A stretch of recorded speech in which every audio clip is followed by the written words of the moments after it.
William Morrow and Harper Audio present The Pearl That Broke Its Shell, a novel by Nadia Hashimi, performed by Mozhan Navabi.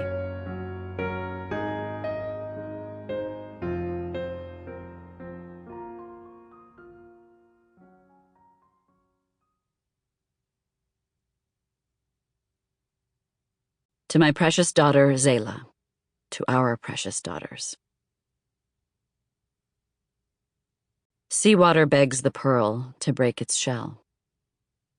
From the ecstatic poem, Some Kiss We Want, by Jalal al-Din Muhammad Rumi, 13th century Persian poet. Chapter 1. Rahima. Shahla stood by our front door, the bright green metal rusting on the edges. She craned her neck. Parween and I rounded the corner and saw the relief in her eyes. We couldn't be late again. Parween shot me a look and we picked up our hurried pace. We did the best we could without running. Rubber soles slapped against the road and raised puffs of dusty smoke. The hems of our skirts flapped against our ankles. My headscarf clung to beads of sweat on my forehead. I guessed Parween's was doing the same since it hadn't yet blown away. Damn them. It was their fault. Those boys with their shameless grins and tattered pants. This wasn't the first time they'd made us late. We ran past the doors, blue, purple, burgundy, spots of color on a clay canvas. Shahla waved us toward her. "Hurry!" she hissed frantically. Panting, we followed her through the front door. Metal clanged against the doorframe. "Parween, what did you do that for?" Sorry, I didn't think it would be that loud." Shahla rolled her eyes, as did I. Parween always let the door slam.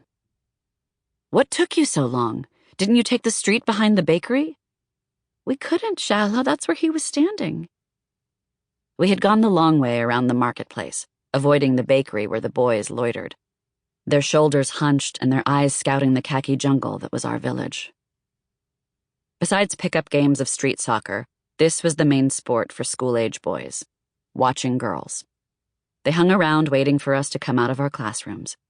Once off school grounds, a boy might dart between cars and pedestrians to tail the girl who'd caught his eye. Following her helped him stake his claim. "This is my girl," it told the others, "and there's only room for one shadow here." Today, my 12-year-old sister Shahla was the magnet for unwanted attention. The boys meant it to be flattering, but it frightened the girl since people would have loved to assume that she'd sought out the attention. There just weren't many ways for the boys to entertain themselves. "Shahla, where is Ruhila?" I whispered. My heart was pounding as we tiptoed around to the back of the house. "She's taken some food to the neighbor's house. Madarjan cooked some eggplant for them. I think someone died." Died? My stomach tightened, and I turned my attention back to following Shahla's footsteps. "Where's Madarjan?" Parween said, her voice a nervous hush. "She's putting the baby to sleep," Shahla said, turning toward us. "So you better not make too much noise or she'll know you're just coming home now." Parween and I froze. Shahla's face fell as she looked at our widened eyes. She whipped around to see Madarjan standing behind her. She had come out of the back door and was standing in the small paved courtyard behind the house. "Your mother is very much aware of exactly when you girls have gotten home, and she is also very much aware of what kind of example your older sister is setting for you." Her arms were folded tightly across her chest. Shahla's head hung in shame. Parween and I tried to avoid Madarjan's glare. "Where have you been?" How badly I wanted to tell her the truth. A boy, lucky enough to have a bicycle, had followed Shahla, riding past us and then circling back and forth. Shahla paid no attention to him.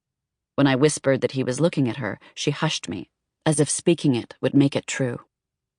On his third pass, he got too close. He looped ahead of us and came back in our direction. He raced down the dirt street, slowing down as he neared us.